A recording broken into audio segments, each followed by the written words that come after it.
What I want to address now is the truly practical aspect of breaking free from our habitual patterns. Let's be honest. Most of us live with that negative inner dialogue, a victim mentality, and a host of excuses such as, I'm too busy, I have too much going on, I'm overwhelmed, or I'm suffering from anxiety. Whether it's dealing with a difficult coworker or struggling in a relationship, this is the reality for many of us today. So, how do we break this cycle in a way that makes a real difference and is simple enough to start? It's often said that you should meditate for 20 minutes a day, unless you're really overwhelmed, in which case, you should meditate for an hour. I love that idea. In fact, that's why I meditate for 2 hours each day. Information is what opens the door to change. Consider this. If you believe that your thoughts shape your destiny, and if you have somewhere between 60,000 and 70,000 thoughts in one day, 90% of which are mere repetitions of yesterday, then your life won't change much as long as those same thoughts generate the same choices, behaviors, experiences, and emotions. In other words, our biology, neurocircuitry, neurochemistry, hormones, and even gene expression are all influenced by the way we think, act, and feel. This combination defines our personality, and in turn, our personality creates our personal reality. The personality you embody today is the one that has constructed the reality of your life. If you truly want to create a new life, a new personal reality, you must transform this personality. This means becoming aware of the thoughts you repeat daily and actively changing those thoughts, habits, and behaviors that keep you anchored to the past. It also means examining the emotions you live with every day and asking whether they deserve to be part of your future. Many people try to create a new reality using the same old personality, and that's why they don't succeed. You literally have to become someone else. Neuroscience tells us that neurons that fire together wire together. If you keep thinking the same thoughts, making the same decisions, and demonstrating the same habits day in and day out, you're reinforcing the same neural networks in your brain.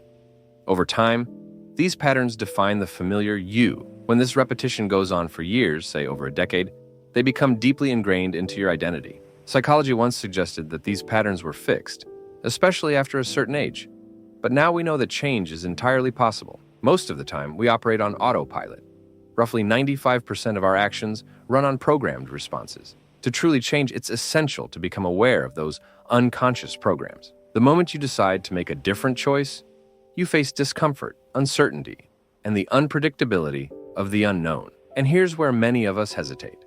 The discomfort feels too real. Our bodies, conditioned to the familiarity of even painful habits, prefer the predictable comfort of the known.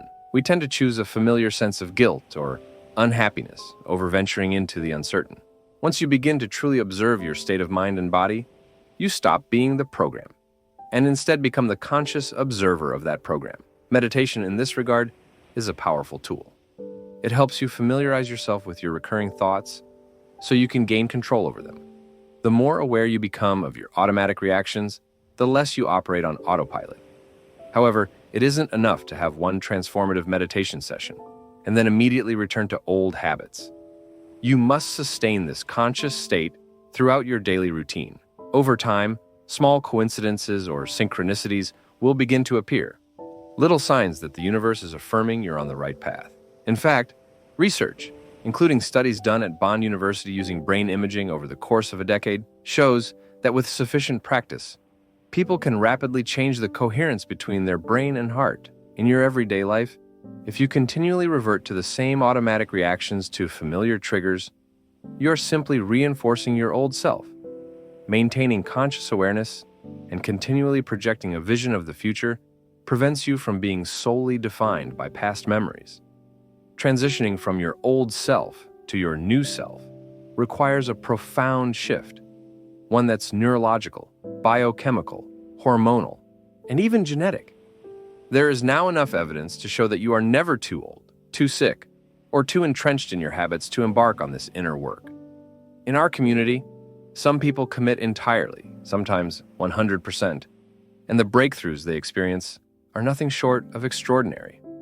Once you begin to step beyond your old self, that initial breakthrough, whether it happens on the first or second day, becomes the catalyst for further magic. It's often said that when the pain of staying the same outweighs the pain of change, transformation occurs. And that is exactly what happens. But why do we cling so tightly to our old selves, even when they no longer serve us? Is it because of security, comfort, or mere habit? I believe we have been conditioned and hypnotized into a materialistic way of thinking, defining our reality solely through our senses. The fundamental question then becomes, can you believe in a future that you haven't yet seen or experienced with your senses? When you imagine it vividly enough, your brain begins to rewire itself, making that future feel almost as real as the present. The latest research in neuroplasticity and epigenetics confirms that this is not only possible but also effective. This is where the fun really begins. You no longer have to chase after what you desire externally. Instead, you become an attractor, a magnet for your destiny. If, after meditating, you focus on your wealth, yet it fails to materialize immediately, it may be because you haven't entirely let go of your old patterns. The key is to remain immersed for extended periods in the emotional state of your envisioned future, without slipping into impatience, frustration, or endless analysis of why it hasn't happened. That's the trap of trying to define reality solely through sensory evidence.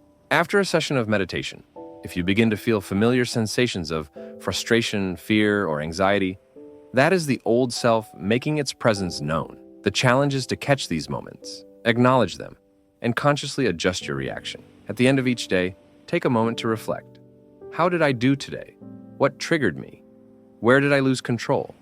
What can I do differently next time? This mental rehearsal helps establish new neural connections, transforming your brain from merely recording the past to actively mapping out your future. With daily practice, these new circuits become ingrained, naturally aligning your behavior with the future you desire. Admittedly, the process starts off requiring significant energy and constant vigilance to avoid slipping back into old habits. But with persistence, you begin to reclaim your power, to heal, to create, and to build a future that truly reflects your vision. Every time you resist falling back to your old self, you win a small victory, and over time, these victories add up. Ultimately, this journey is less about wealth, health, or freedom alone, and more about the person you become. When you finally shed the old self, you step into what I call the void, that transitional space where nothing dramatic seems to happen, yet it's where deep transformation takes root. Learning to navigate the unknown, even when it brings discomfort or anxiety, is crucial to developing self-regulation.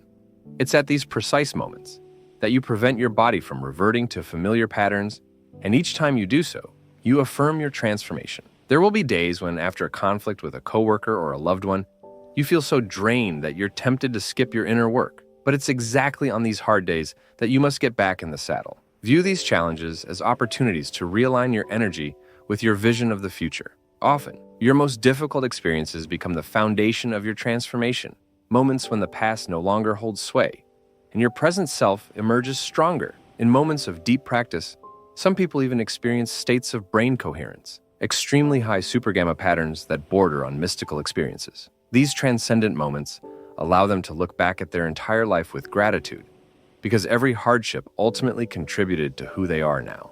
And when you reach that point, no one can take away what you've built within yourself.